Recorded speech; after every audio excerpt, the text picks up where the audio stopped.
This is Cole Maxon with Agathon Solar, and today we are going to be taking a look at how to remove and replace modules on the Kowint SK40 battery ESS, and we're also going to be taking a look at the internals of the BMS.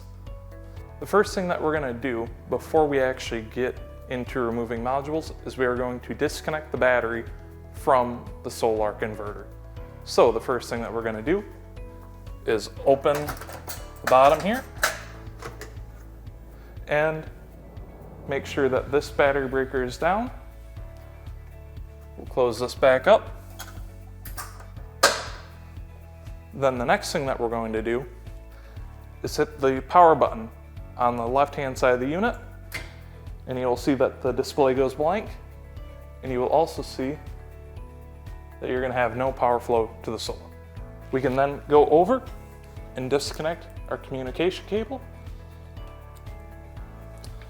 And finally, we are going to disconnect the quick disconnect. So now we're going to remove the BMS off of the modules. Now keep in mind that you want to be careful with this, especially when we get into the internals of this. I would not recommend the average user go in there unless you are a professional who understands the risks associated with going in there and removing the lid of the BMS to get inside of there voids a warranty unless done by a professional or an authorized service representative of Kowint. We're going to lift the top off here, BMS.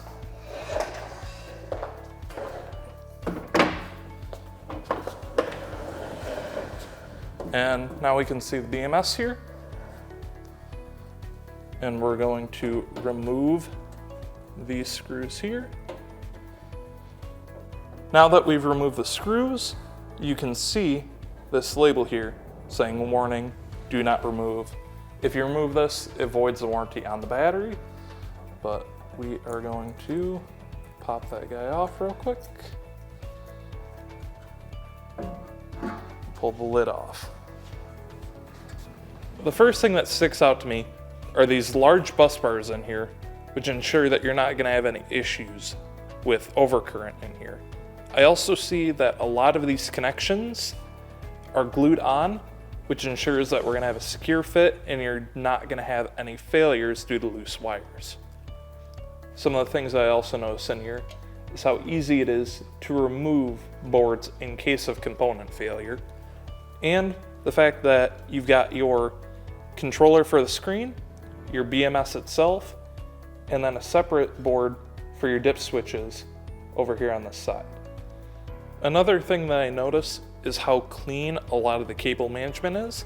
They made sure to direct the cables down here and out of the way, so that way you're not going to have any possibilities of shorts with wires crossing. Based on the layout of the components, I can conclude that this is a MOSFET type BMS, which gives you a lot more control over the power flow in and out, and it's a lot safer than doing the contact relays that are seen in other BMSs. Now that we've covered what we're going to look at in the BMS, we're going to next take a look at the actual battery modules themselves.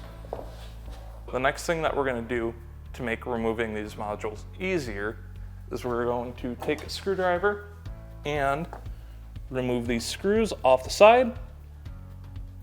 Next, we're going to lift both handles and move this guy over here.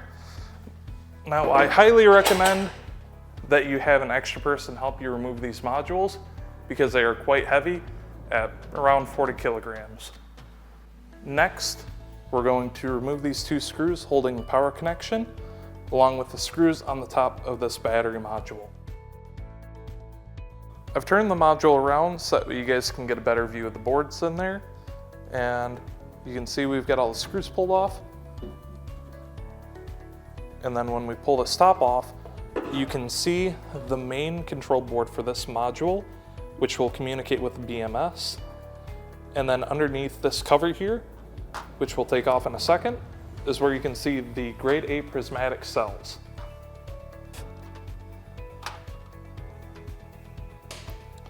And pulling this cover off, You can see the top of the modules here. And if I rotate this guy real quick,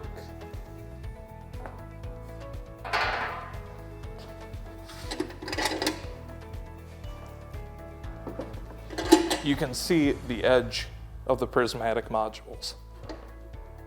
The last thing that I want to note on this is the module has a back plate that you can remove and access the control board in there, get a better view of the modules itself in there. We're not going to cover that today, but if you need to get in there, they make it really easy for you to remove that back panel and remove that control board.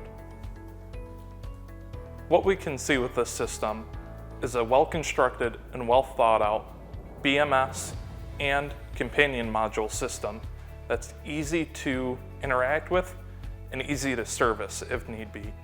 For this next section, we're going to be going over how to add modules, how to set the dip switches, and commission the system.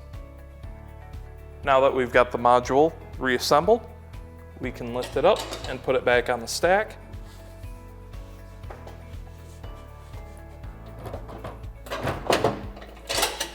And it's easy as that.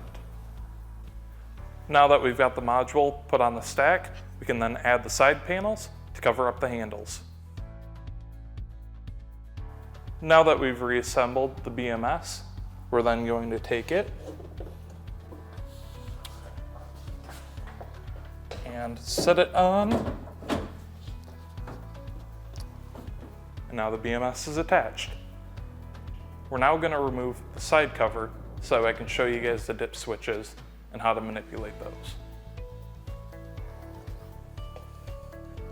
I've now removed both screws on the sides of this cover, and then you can simply lift it up to expose where you'd have your positive and your negative terminals connected in.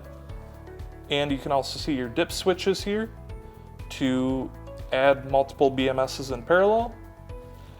And you can also set the inverter dip switches to correspond to the solar arc, and you'll also use those switches for various settings when you're programming this BMS.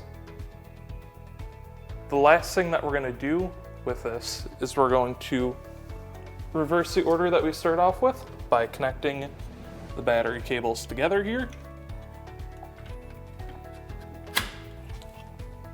Then we're going to connect the COM cable.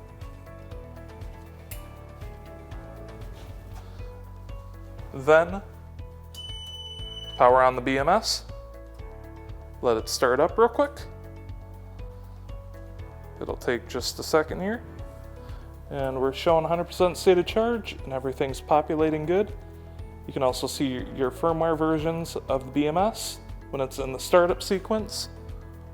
And that click means we're good to go. So we're going to go into solar arc here and turn our battery breaker back on. And that is how you start the Kowint battery when it's connected to the solar arc. A couple things that I want to point out about on the Kowint battery screen is down below here, it shows you the number of modules indicated by little battery symbols. It will cycle through things such as the voltage of the battery pack and the amount of energy stored. It'll show you the power flow going into or out of the house. In this case, we are pulling 110 watts out of the battery into the house. We're at 100% state of charge. Every so often, you'll see it cycle to the SOH here. And finally, you can see this little icon, which indicates that the battery is currently connecting to the home Wi-Fi, or in this case, the business Wi-Fi. And once the connection is fully established, it will be solid, and you will be able to use your app and see the data remotely. The last thing that we will do is reattach the cover to the side of the BMS.